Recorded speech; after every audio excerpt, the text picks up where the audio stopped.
It is Sunday, and Krysty is still out. She is on her way back from France. Ava is joining me for not only producing duties, but co-hosting duties. Look at you. Hello.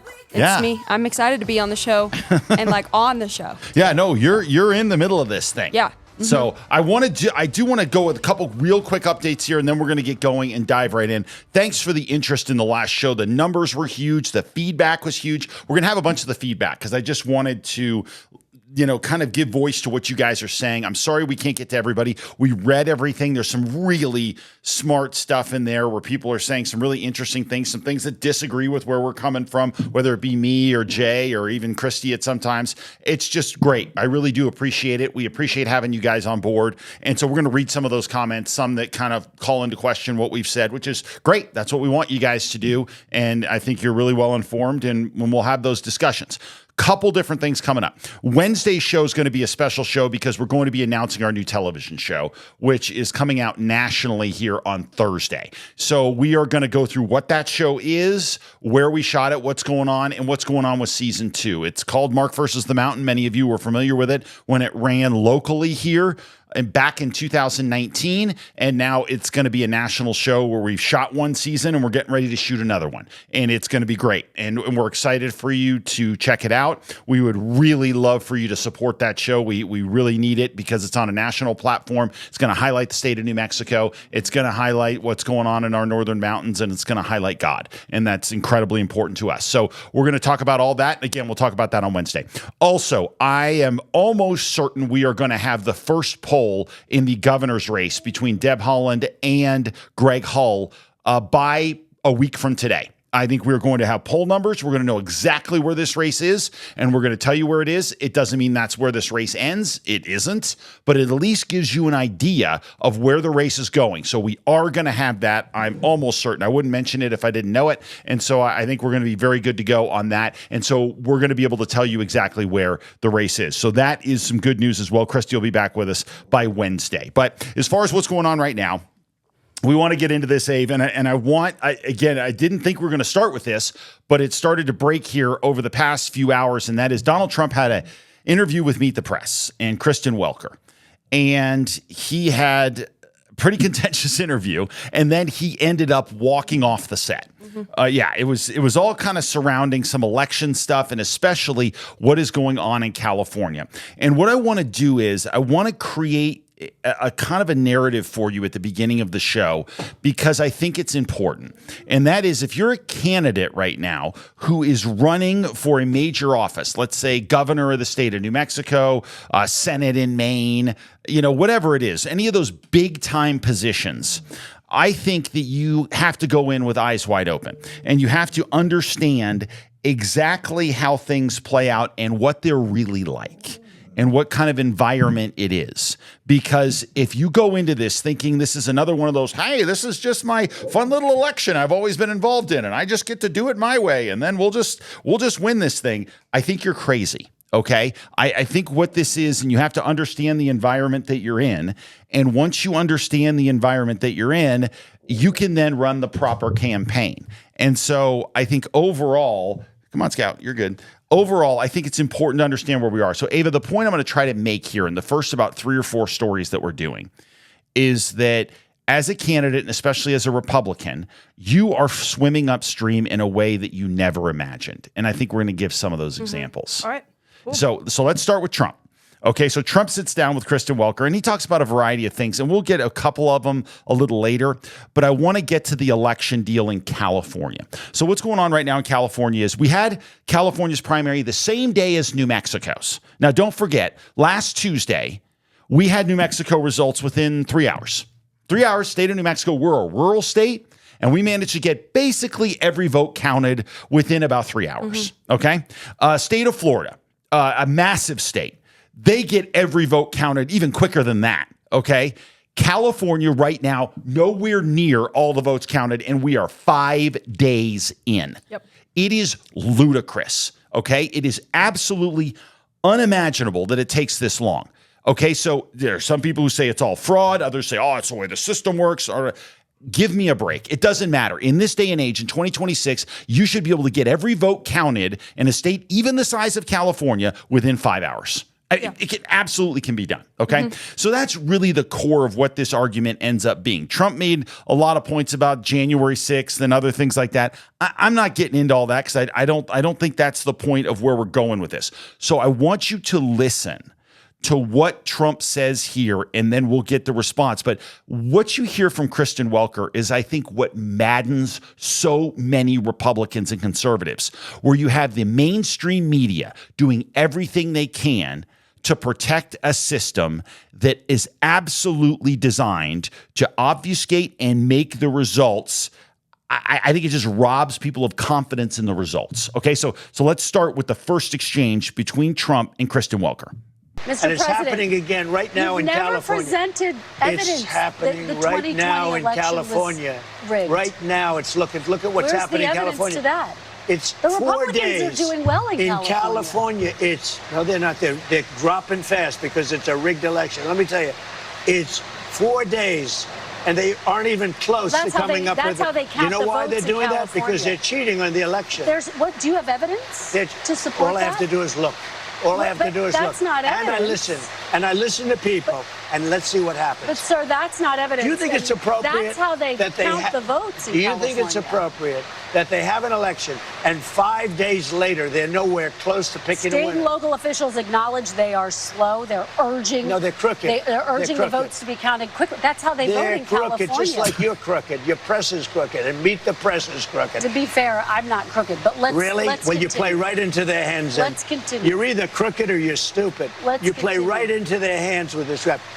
Okay, so by the way, Trump loses his temper there a little bit, and it says, you're either crooked or you're stupid, right? So, Abe, you want to start, and then I'll follow you up. Yeah, first of all, I like that they're in like a barn. I don't know what's up with It's that. raining. It's raining. So just so you know, the sound you hear behind him, it's pouring rain. I So see. that's Okay. partly what you're getting. Okay, yeah, I don't know. I think that there's a sort of, because when there were other interviews with Biden where reporters would call out whatever he was saying, I Right. appreciated it. So I don't want to be like, oh, it's not fair for her to ask him for further evidence. But I think her attitude was out of control and she had like no decorum. But at the same time, I think he also lost his temper in a manner that was sort of not good for a president. He was angry. He got angry. There's no doubt. And I think a couple things on this stuff. First, what maddens Republicans on this is she's sitting there defending a state that's still counting votes 5 days later. Right. Instead of saying, if this was Texas, okay, and you had James Tallarico versus Ken Paxton, okay, and all of a sudden you came right out in the first half of the votes were counted and Tallarico's up 10. And all of a sudden, over the next 5 days, all of a sudden they just reeling in Tallarico.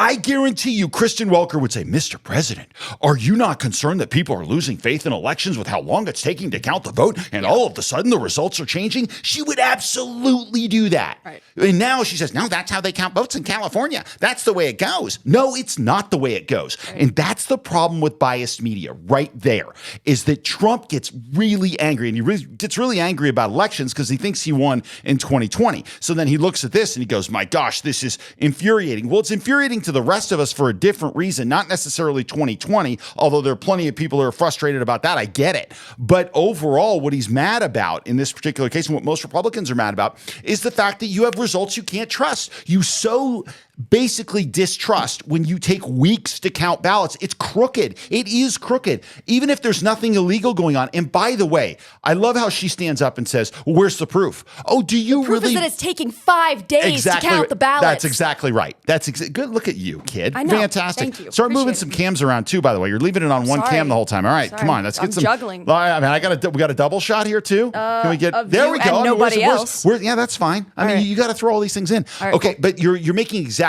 the right point, Ava, which is by 5 days.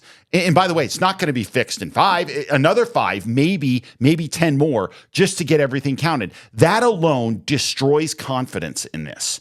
And it makes it completely and totally a joke.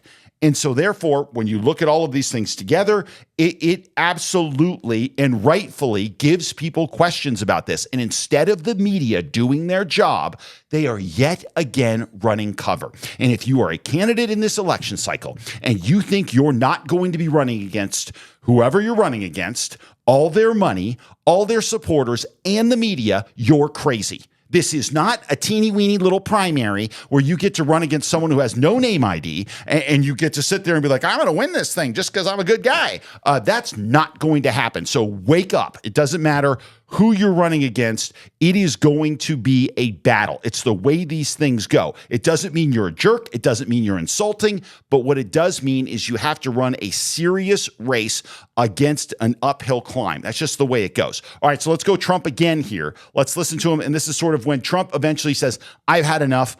I am out of here. Elections are crooked, and you're crooked, and Meet the Press is crooked, and so is ABC, and CBS, and CNN. But, Mr. President, you're one-sided crooked networks. All right, let's call it quits, because I've had enough. Thank you, darling. Have a good time. Mr. President, let's please. I traveled all the way to Wisconsin. Oh, my God. I traveled all the, I know. I traveled all the way to for an Wisconsin. hour, on and off in the rain, and I've given you enough time. You ought to straighten out your press, because you know what? Mr. President, a country can never be great with a dishonest listen, press. we traveled all the way to Wisconsin for this interview. He's not wrong in the respect when he says a country can't survive with a biased press. And she just gave the perfect example of it during that interview. Mm-hmm. She just stood up for a crooked process in California, or at the very least, even if you don't want to call it crooked, a flawed process in California. She never would do that in a Republican state. Never. Mm-hmm. If just reverse it, Kristen Welker would be like, this is a disaster, Mr. President. The Democratic Party is saying that you guys are switching votes and that you're cheating, and that she would absolutely do it. And instead, she runs cover. And so right now, by the way, let's just take the LA mayor's race, because I think that's going to be the one where this is going to end up flipping. So here's a look at the current numbers with the LA mayor's race. By the way, Spencer Pratt was up on Nithya Raman by about 10 points 4 days ago. Okay, now it's basically a point. They're a point apart, and Raman's going to pass him. Spencer Pratt's not going to be in the runoff. Now, should he be? I don't know. I don't know if he should be. But I know this much. We should have the answer before 2 weeks. And what it gives to is it gives oxygen to the thought that they'll just do whatever they have to do. They'll count votes until they get the result they want. It's also not even as if they're doing, like, I know they're doing this for the governor's race as well. Yeah. But the fact that this is for just Los Angeles, which is, I think, like a total of 2 counties. There's like 2 neighborhoods in California. Well, it's huge. It's huge, but it shouldn't take that long to count it anyway. No, there's no excuse. Now, a lot of this is that all that has to be is that your absentee ballots have to be postmarked by election day, and so then they can keep counting them for weeks. It's awful. It is awful and crooked, and everybody knows it, and so they keep doing it. And so instead of the media standing up, and again, not going to hurt Democrats, by the way, for these media members, for them to stand up and say, this is ludicrous, it can't continue, and it takes confidence in the system and destroys it. So that's what Trump is arguing right there. He's furious about this and walks away, and I don't blame him. I think when you look at what's going on in California, it's horrendous. Florida. Now, Ava, this goes back before you were even born, but in 2000 in Florida, we had obviously what we called the hanging Chad election, where George W. Bush was running the first time when he ran against Al Gore. Okay. And it came down to the wire, and it came down to a few hundred votes in Palm Beach County. It was crazy. Okay. And the Chad is basically when they would vote, they take a little poker and they would push it into the ballot, and then like the perforated edge of that part of the ballot would come out. Well, sometimes there's a little piece of the perforated edge that would hang on. It was called a hanging Chad. It was crazy, right? You'd look at it and go, was that a hanging Chad? What did they mean? What did they mean by this ballot? And literally you had people looking ballot over ballot, just saying, okay, should we count this ballot? I mean, it was that close. And then Florida decided under Jeb Bush, said, wait a minute, we can never do this again. We will never do this again. Interesting. And they went and remade their whole election infrastructure. And now it's unreal. You know Florida within a couple hours. And Florida's a massive state. Okay? But this just gets back to those examples that we talk about. Red states versus blue states. Okay. And these blue states can absolutely do what's necessary to count those votes right away. Sure, New York can do it. They can. And I think that when you look at what happens in California, this is a choice. California is making a choice. And by making the choice they're making, they want things to be this way.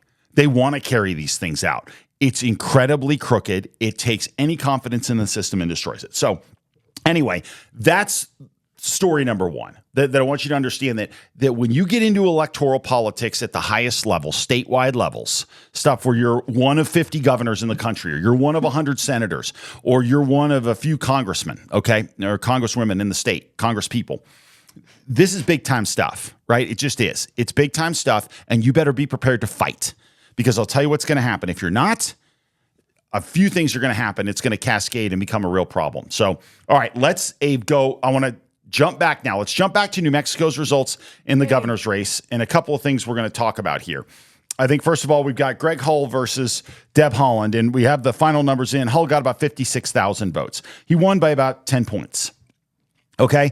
Hardly this isn't a blowout by any stretch of the imagination, but Gregg Hull, I think, felt like, or does feel like, his approach of not contrasting himself with his opponents, meaning not talking about what his opponents would do, and you can call it negative campaigning or whatever, but he didn't do that. And so he, I think, feels like he was justified in that. Mm-hmm. Okay, well, we'll get into that in just a second. Deb Haaland, this was an absolute just drubbing. And anyone who thought any differently was crazy. We said this from the very beginning. Sam Bregman was trying to do the impossible. Isn't that what Mom said?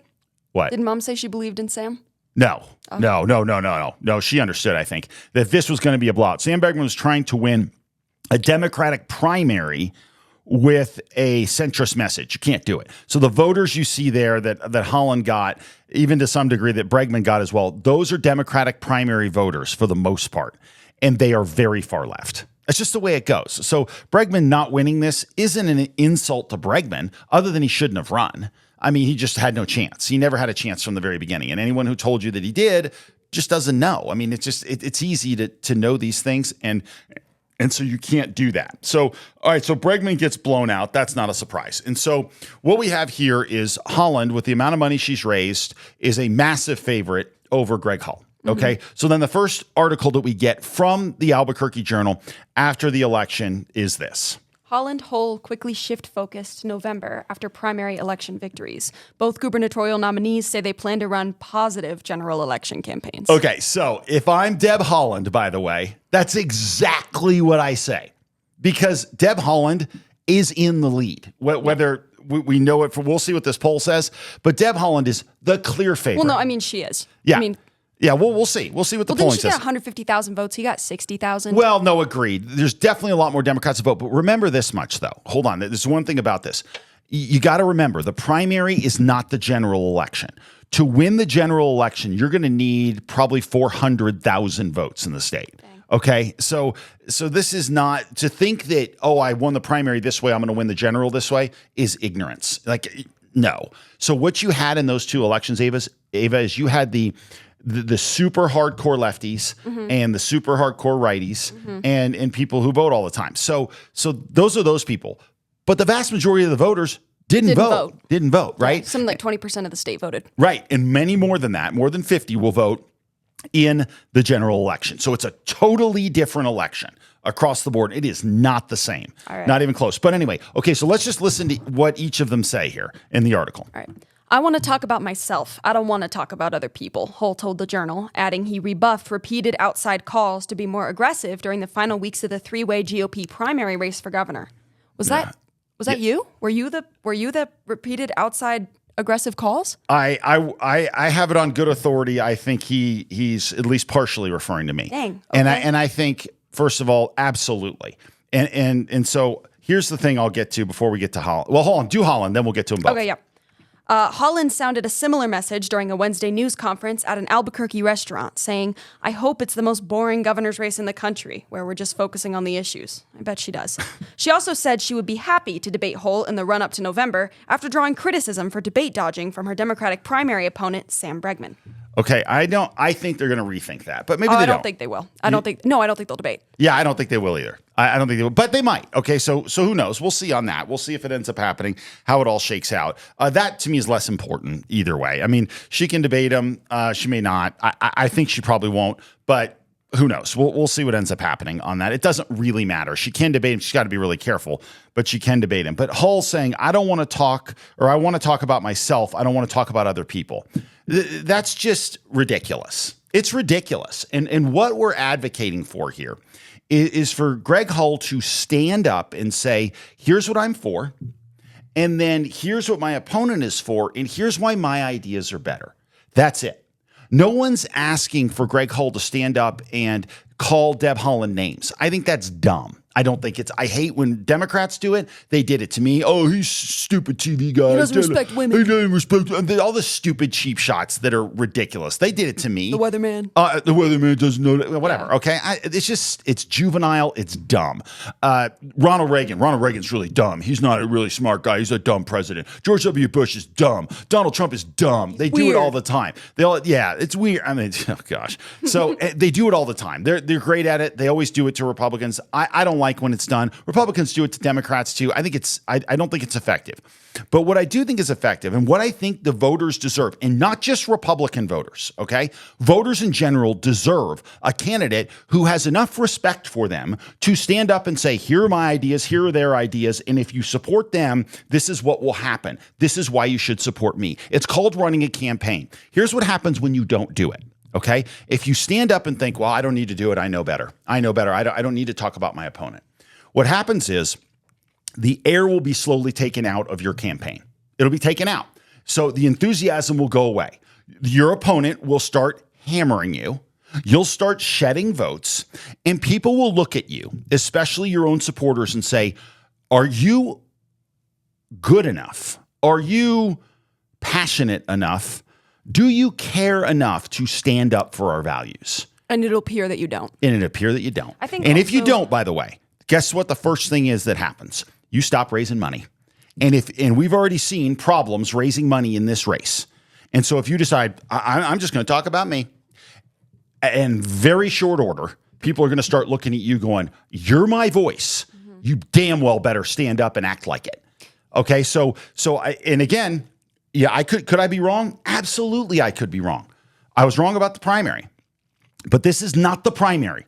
Remember, you were running against someone in the primary on the Republican side that had no name ID and not a real clear vision of what they wanted to do. Remember, we kept saying, Ava, that there was no real conservative in the Republican race, right? There's a reason you become the conservative. Because number one, you believe it, hopefully. And then number two, it allows people to have that identity with you to say, okay, this is my voice. That's how you win. Remember, it's the same way with the Democrats. When you're far to the left, if you're the lefty, they gravitate toward you. That's how it works. Sure. Okay. And so what happened with Gregg Hull is that he went in and said, well, I don't have to do any of those things. And he was right. Because in Bernalillo County, Sandoval County, and Valencia County, that carried him to victory. Sure. He won by 10 points. He didn't blow anybody out by any stretch. An unknown got within 10 points of him. And so therefore, I think this is just ludicrous to believe this. Now, do I think Gregg will do it? I think Gregg will end up in the fight of his life, and then he'll get in the middle of it and contrast in an appropriate way. And then they'll end up having a really good debate. Mm-hmm. I think that's really good and can happen. Mm-hmm. But I think if he doesn't, it's going to be ugly. As far as also this is something that I learned from debate. Yep. A technical thing that helps you is that your viewers and constituents don't want to have to do the work for you. They want you to do the work for them. So when we're in debate rounds, it's less beneficial for me to just read what I have and then not contend with any of the other evidence, because then it doesn't mean that what I'm saying is necessarily better or worse, but it means the person has to go through and draw conclusions by themselves. And the fact of the matter is people who are seeing these commercials on the radio, on social media, and on television aren't sitting down to do that. The vast majority of them are registered Democrats or independents who already believe that Deb Haaland is probably better, even if they don't know anything about them. And then because of confirmation bias, they're looking for more evidence to prove that she is. So unless he directly contends and interacts with her claims, he won't get anywhere. And you already said all of that, but that's just from an actual logistical perspective. Yeah. No, just as far as thinking goes. No, I think you make a really interesting point, which is you just said, remember, elections are blunt instruments, and that's really your point, right? You have to hammer people over the head with them. You can't leave them to draw the conclusion. Because they won't do it. They won't do it. And you actually, another really interesting point that fits exactly into what you're saying, Ava, is we used to have all these billboards across New Mexico where we'd have really interesting sayings on them because they were a marketing campaign about trying to drive people toward Republicans. Right. But they wouldn't say it. So people would look at it and go, the number one job is jobs. I agree. Oh. And then they'd move on and be like, well, wait a minute. But don't you draw the conclusion that Democrats aren't bringing enough jobs and Republicans would? And then right. You can't do it that way. This is absolutely true, Ava. People are not going to draw that conclusion for you. And then what happens is after a little while, if your own voters, this is the other thing, if your own voters feel like they're doing the work for you, they're going to be mad at you. They want you to lead. They want to be able to say, did you just see what Gregg Hull said? Right. This was awesome. Mm-hmm. Not, Greg, why didn't you say this? Right? I mean, so not that you have to run your campaign that way. And Greg's going to do what he's going to do. And he may do things totally different and turn out to be right. And I hope he is. But I'll tell you, what he's up against, I think he has no clue. And I think we saw another, and again, this is kind of the third story we're doing to show you how steep a climb you have. There's a new article out about Deb Haaland. In Vogue magazine. Unbelievable. So that's glamorous. Yes, it is. It's Deb actually Haaland, by the way, if I am Deb Haaland's team and I see this picture with this article, I am dancing. This is their image. It looks great. Who is this? Is this her daughter? That's her daughter. Yeah. It looks great. I think it's the Sandias behind her. I'm guessing on that. They're in the Elena Gallegos open space. Okay. Beautiful dresses. You look at it and you're like, oh my gosh, what a striking picture. Right? Okay. And the article, I mean, we're going to read some of this, Abe. I want you to read some of this. Yep. This is, for anybody who's ever watched Deb Haaland in an interview, this article is unrecognizable. You're like, what? Wait a minute. The person I saw is not the person that I see Vogue profiling. There's a reason they did a written article and not a taped interview. They did a written article, and this is the most glowing and positively reinforcing article I have ever seen on a candidate. So let's get to it. All right. Can Deb Haaland make history in New Mexico? In New Mexico, public safety is a big issue. Oh, by the way, I just kind of cut this up. It's not how the article starts, but I just went and grabbed a few things along the way and kind of pulled out some of the fluff in the middle. In New Mexico, public safety is a big issue, a reason Bregman has police lights flashing in his ads. But Haaland tacks towards safety as care. What? People don't feel safe. I don't even know what that means. What does that mean? I don't even know. I think it's something about communities of care, which is some critical theory. Yeah, it's just blather, and the reason it's blather is because she doesn't have an approach on crime. Go ahead. All right. People don't feel safe in their neighborhoods, she says. Heads nod. Whose heads? We need to make sure that law enforcement has the tools they need, and we need to address the root causes of crime. Substance abuse disorder, I think, is one of those root causes. We need more rehab centers. We need more of our behavioral health dollars to ensure that people can find the help they need when they need it. Okay, again, this is that classic situation where you don't have any answers, and so what you go with is broad platitudes. This is what she does. Like, these are her talking points, okay? So that's her deal. Her deal is, yes, we need to give police everything they need. She needs to give the nod to that, because if she doesn't, she looks soft on crime. And then she goes and says, but we need these other things, okay? And again, no pushback. No, hey, wait a minute, though. Don't you guys tend to release criminals right back out on the street? Literally, like, no accountability. Nothing. None. So this person who wrote this has no clue about life in New Mexico, doesn't bother to learn about it, and doesn't push in any way, shape, or form, even in the most gentle way, to say, well, okay, but so far that approach hasn't worked. And in fact, it's gotten worse. They don't even touch it. So let's keep going. Yeah.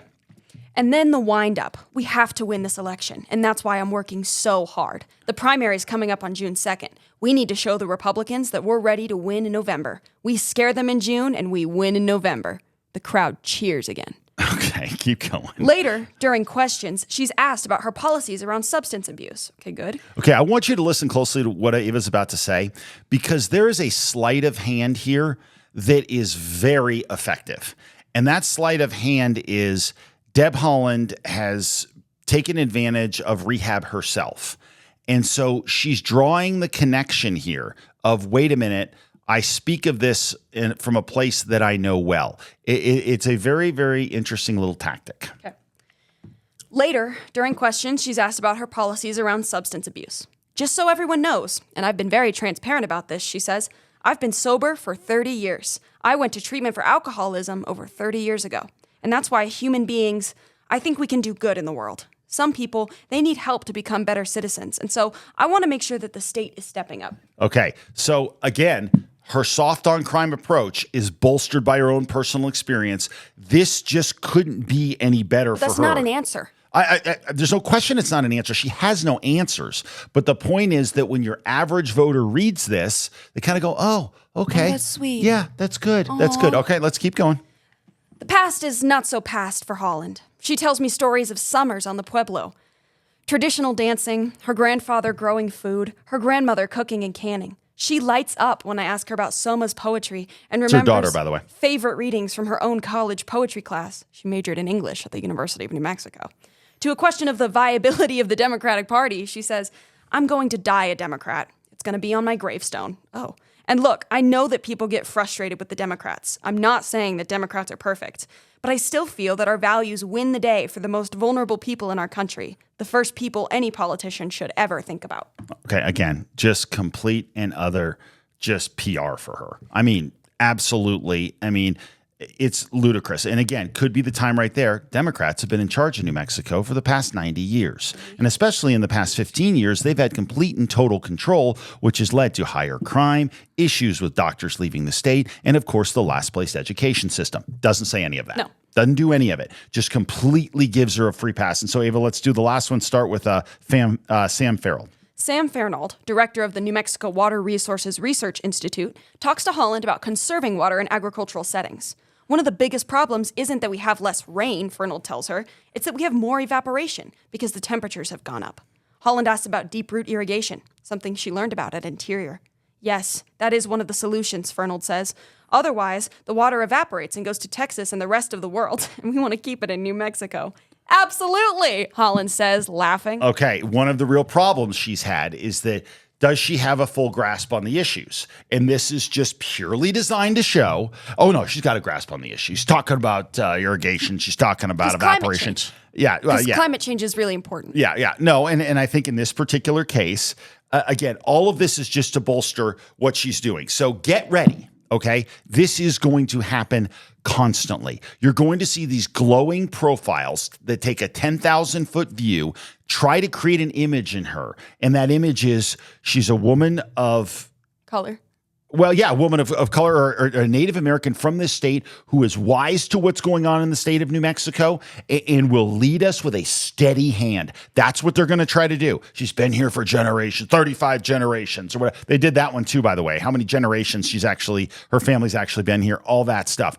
And so if you think you're taking on somebody that you can just say, here are my ideas, and you get to win, that ain't going to happen. So sorry, go ahead. I also have an issue with her other thing on like the substance abuse crime thing. Yeah. I have an issue where when we bring the root of crime back to like, well, really these people are victims of the system or drugs or whatever. Not to say that those things aren't true in some respect, but like the fact that people never seem to take accountability for criminals in this state specifically really bothers me because it almost feels like we as constituents should feel bad for the people that break into our cars and steal our things and make our stores close at 5:30 and have us set curfews and like abuse their Second Amendment privileges. Right. And it almost makes it feel like, well, you should feel guilty. You should feel bad for them. No, it doesn't work either. It doesn't work. And we already did that. We already did the rehab centers. We did the free crack pipes under Biden. We did the like safe places to shoot up spots, and that screwed everything up. And it like doesn't. Well, and again, you've seen this, and again, these approaches have been tried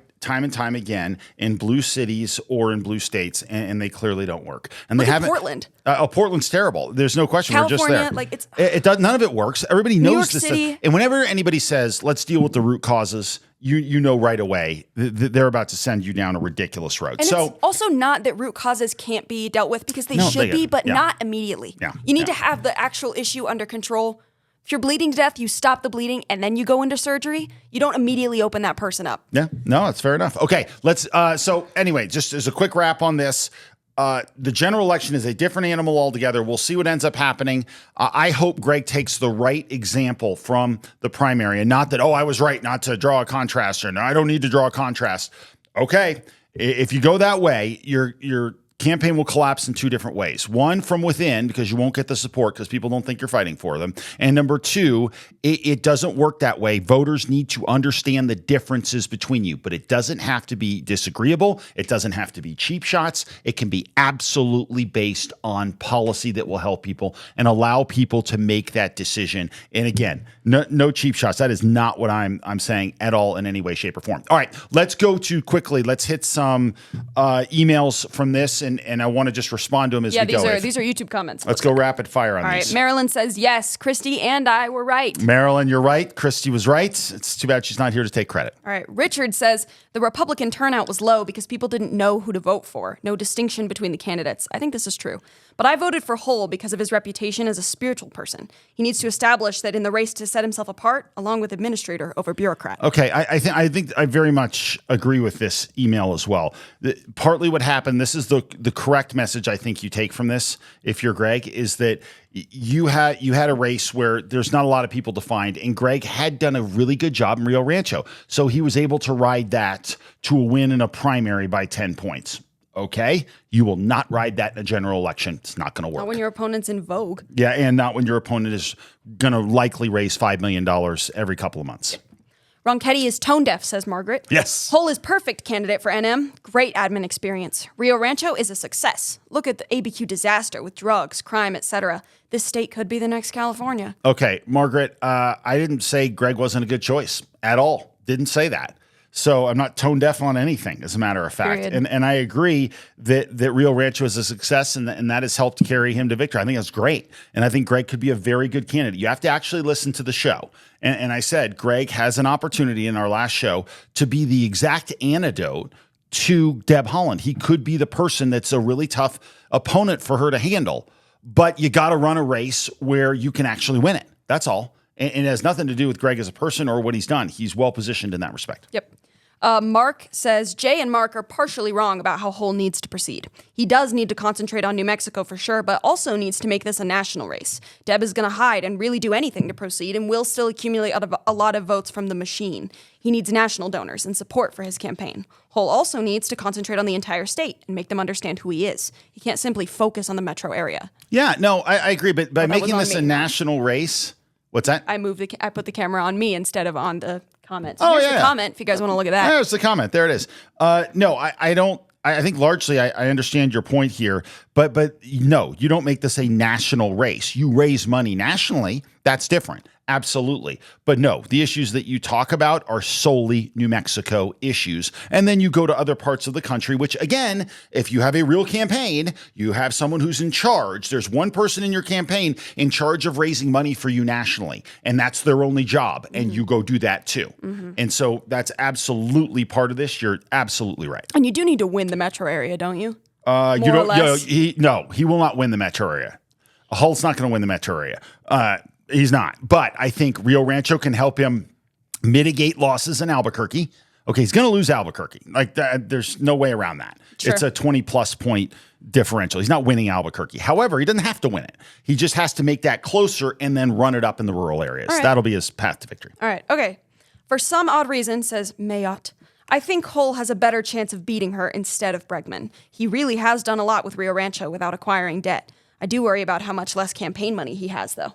Great point, and that's what we said from the very beginning. Yeah. One of the points we made from the very beginning was I know Missy Courier had a little speech she gave saying Sam Bregman had the best chance to beat Haaland. That's not true. I mean, Gregg Hull is not going to lose to Deb Haaland no matter what he does. Gregg Hull could go into a basement until the beginning of November, and he wouldn't lose by as much as Bregman. That's the physics of the actual numbers in New Mexico.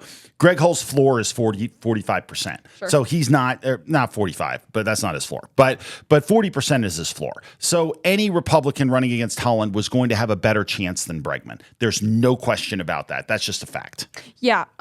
Okay. This next one from SpiderFan12. Yep. Hull winning is catastrophic for the GOP. His lack of funding will help Haaland run up the score, which hurts Greg Cunningham, which hurts the GOP's chances of retaining the House, which the GOP will lose the House no matter what. We're going to lose the midterms. On the flip side, if Hull can manage to keep it within single digits, it shows that Haaland is actually weak and can be beaten in 2030. It might also encourage whoever the GOP presidential nominee in 2028 is to put more money and effort into New Mexico, considering President Trump's margin was the best for a GOP presidential candidate in decades, might being the key word there. Yeah, that's a dark look at this, but that's not uninformed. That's a pretty informed take. It's a negative take, but it's an informed take. I don't think there's a world in which we win the midterms. The Yes, incumbent hasn't won the midterm since 2000, I think. Well, right, and that was it was after that. Actually, it's 2002. It was after 9/11. Yeah. But I think a couple of things. I think it is going to be an uphill climb. There's no doubt. I think Cunningham has a shot. I do. I think he's a good candidate to run against Gabe. So we'll see what ends up happening with that. And this person is right. If Hull doesn't run a strong campaign, it will hurt Cunningham. There's no question about that. There's no doubt. The top of your ticket has got to be somebody who gets people interested. And if Hull is within, 5 points, 6 points, that's a strong go. That's a very strong race. In a midterm, it's a very strong race. Okay. Now, can he do it? I don't know. We'll see what ends up happening there. We've talked about what we thought. All right. Let's hit this Platner and Fetterman fight here. These two are going back and forth. And John Fetterman, who, by the way, just seems to be the only truth teller in the Democratic Party right now, he's got some thoughts on Graham Platner. Again, Graham Platner is likely to be the main nominee on the Democratic side for Senate, and he's going to run against Susan Collins, who's truly a centrist. Okay, and Graham Platner has a Nazi tattoo. He's been accused of roughing up his girlfriends.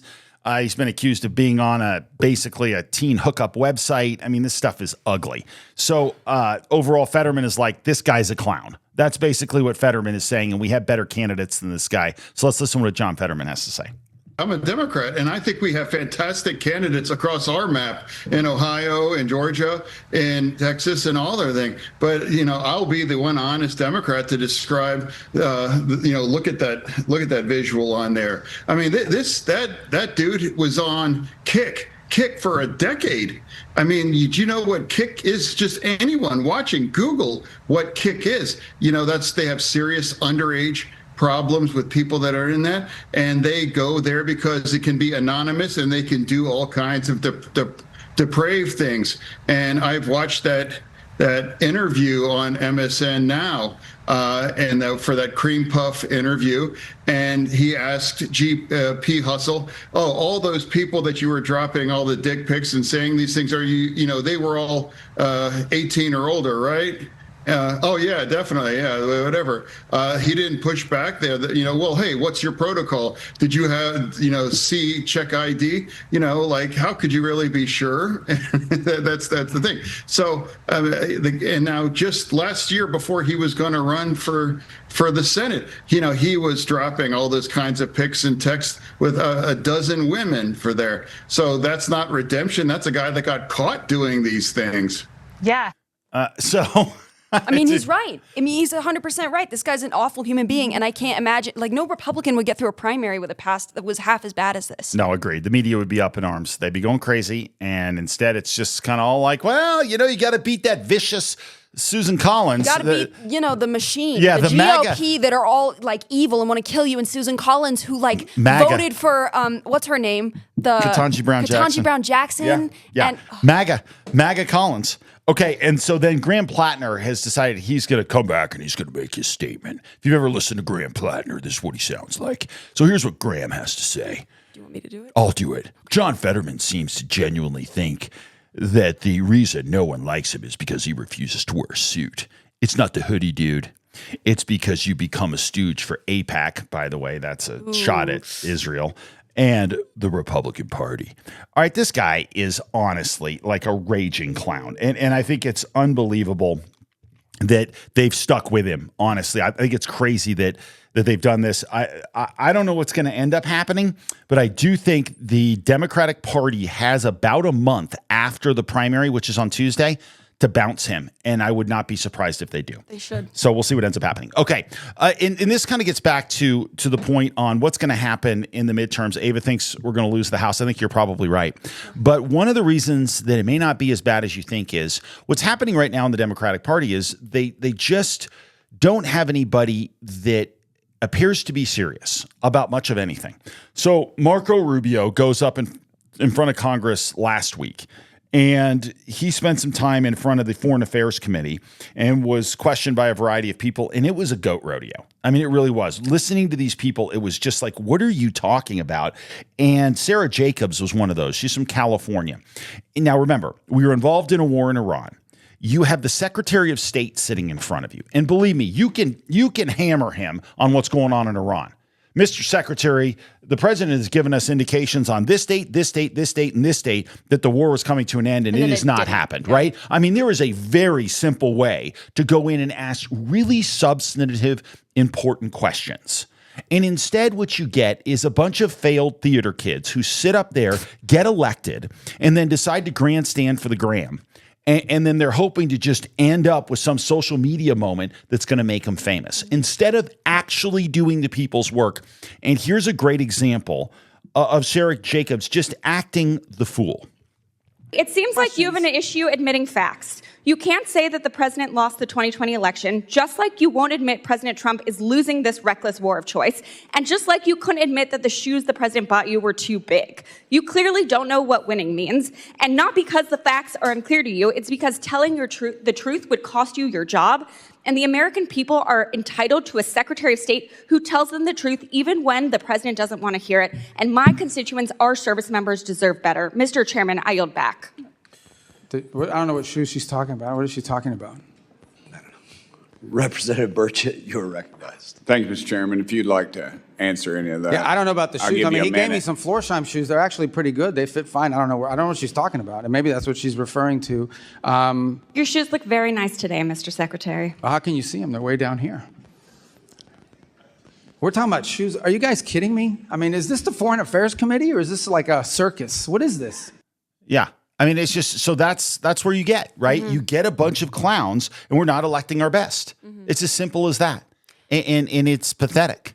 I did see this clip, by the way, on Instagram, Twitter, and TikTok. Yep. And I know that she was going for like this big social media moment to Right. like, get hip with the kids or whatever. Yeah. But people aren't buying it. Like, just so you know, from my perspective, Interesting. I'm Yeah, seeing yeah. this on all different types of accounts. People are like, this is garbage. Like, she pre-wrote this. It wasn't good. She was reading Nobody it. cares about the freaking 2020 election. Like, you can't admit the truth, but it doesn't matter. Right. Like, you have real things that you could get at him with, and you're not going to. Like, Yeah, doesn't make a great deal of sense. Agreed.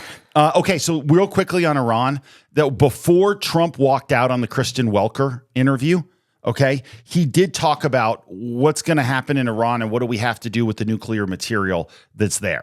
So I do want to hit on that real quickly as kind of a dovetail to what's going on with Rubio, and Rubio saying basically, why aren't you asking me serious questions? Well, this is a serious question. Kristen Welker asked it and Trump answered it.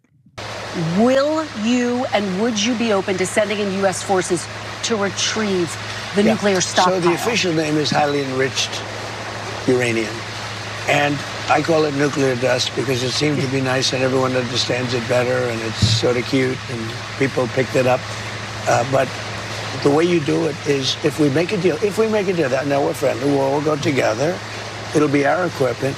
We'll take it out and destroy it, whether it's on site or whether we take it off site. So that would require U.S. forces. Well, that will require we will have a deal. We'll be friendly. In other words, we will have made a deal. And we will be at peace. And we will go with them or without them.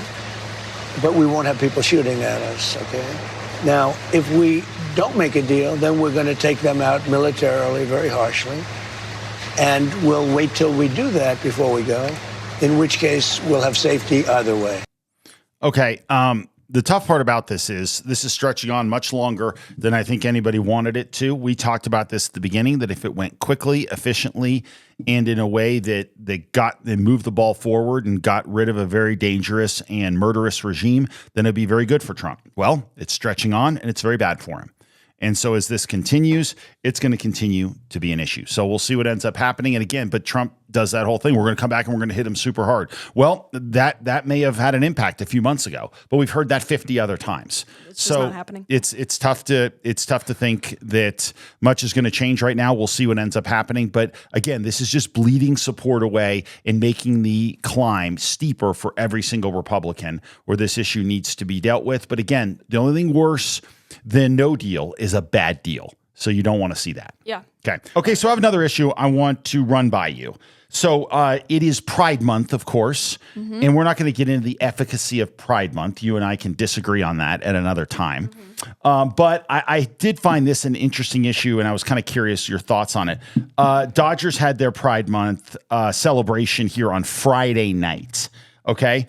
And basically, one of their relievers decided that, you know what, I'm not going to wear the rainbow hat. Okay, so this is the look right there. There it is. That's the Dodgers starting pitcher, I think, for Friday night, and it has a rainbow LA on the hat, right? Sure. And then you can see Blake Tiernan. He was one of the relievers. Came in at the end of the game. He just didn't wear the hat. He decided he didn't wear the hat. Okay, so the result was, some people standing up saying, "Good for you, Blake. Like, you do what you want to do." He didn't make a huge statement. Didn't make it a big deal, but online it turned into a big thing. People on the far left were pretty upset, and I just grabbed one of those tweets. Yeah, so this one says, whatever your beliefs, it should horrify you, that a guy who gets paid $11 million a year can't be bothered to wear his employer-assigned uniform for the 5 minutes he spends in the ballgame. Blake Treinen is not a team player. Yeah, that's right. You will comply. You will comply and do what we want you to do and wear what we tell you to wear because it's our cause and we want you to do what we tell you to do, even if morally you have a real problem with it. This is disgusting to me, and that particular tweet just makes me sick. Give me a break. If he doesn't want to wear this hat, he doesn't have to wear the hat. He doesn't have to endorse something that he firmly believes is wrong. And so for this guy or anyone else to sit there and say, you've got to do it our way, I think is disgusting and infuriating. Am I wrong? I think that's a strong, really, really strong opinion to have on that. I would say that I appreciate the Dodgers for not mandating the hat. I am of the belief that Pride gear and support during Pride Month was useful a long time ago, 10 years ago or so. People have sort of fallen out of love with it, and I think the transgender debate has played into that significantly by basically sort of conflating homosexuality with the idea that children can transition, and I think most gay people would actually disagree with that, especially older gay people who were there for the advent of the Pride movement, of the actual push to legalize gay marriage. So I think that those people would disagree with that, and so I don't care that he doesn't want to wear the hat. I'm like, all right, I appreciate that he wasn't like, oh, don't take that, liberals. He just he didn't handle it. Yeah, he didn't handle it like, MAGA forever. Yeah, we don't need to make it some big. I know he didn't, thing. and I like that. I think that's good that he did that. So what this reminded me of, though, was a scene out of Seinfeld. So I want to play this because I'm a big Seinfeld fan, and when I saw this, I immediately went to Kramer and the AIDS Walk. So if you're a Seinfeld fan, you'll appreciate Kramer deciding how he was going to handle himself at the AIDS Walk. Okay, you're checked in? Yeah, thank you. Here's your AIDS ribbon. No thanks. You don't want to wear an AIDS ribbon? No. But you have to wear an AIDS ribbon. I have to? Yes. Yeah, see, that's why I don't want to. But everyone wears the ribbon. You must wear the ribbon. You know what you are? You're a ribbon bully. Hey, you, come back here! Come back here and put this on!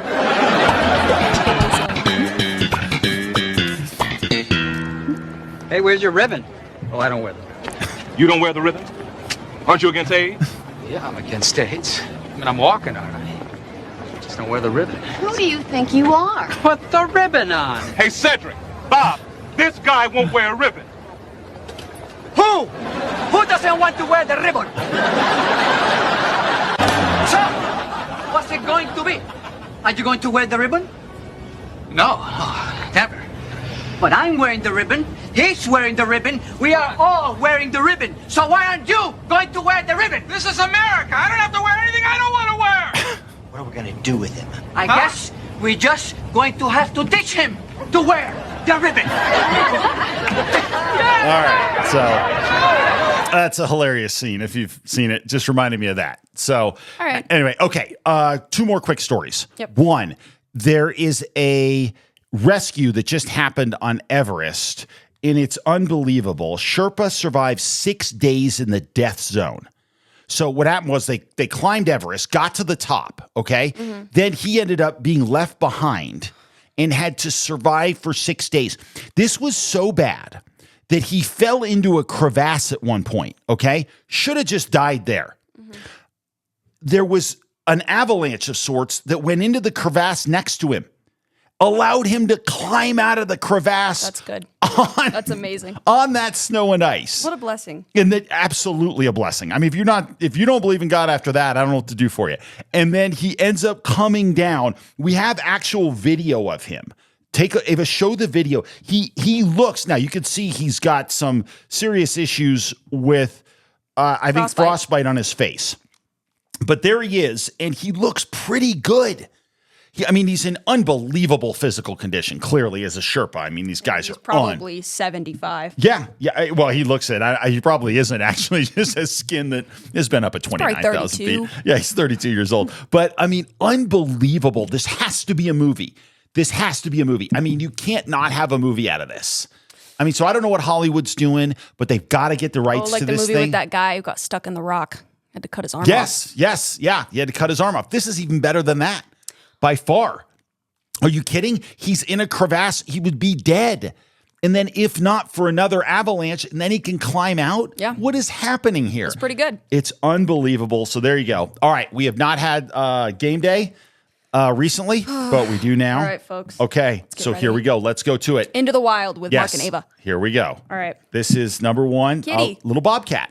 Little Bobcat going through a few days ago, just walking his way on through.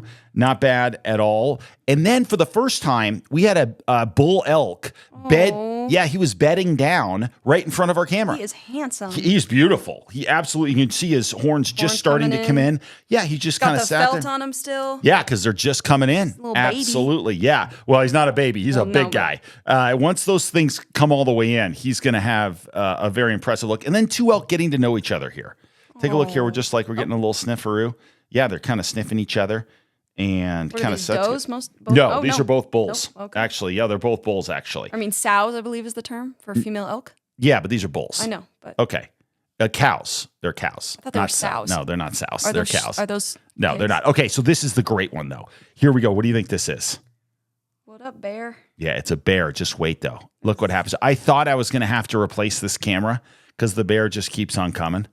And you see him here. He's just kind of, here he comes. It's a young bear. Here he comes. And here he comes. And he stops. Actually, he ended up stopping short and then did not knock the camera over.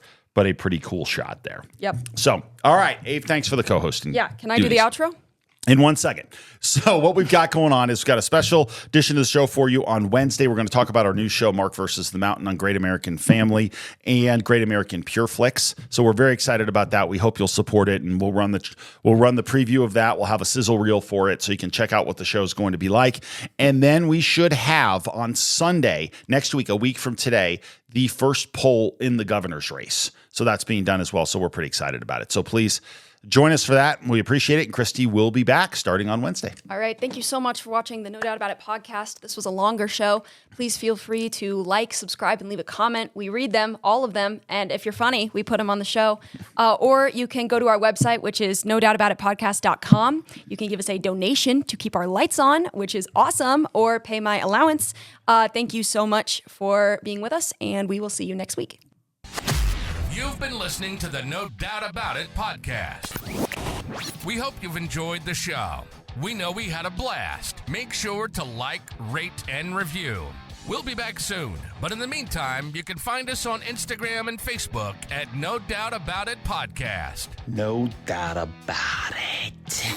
The No Doubt About It podcast is a Choose Adventure Media production. See you next time on No Doubt About It. There is no doubt about it.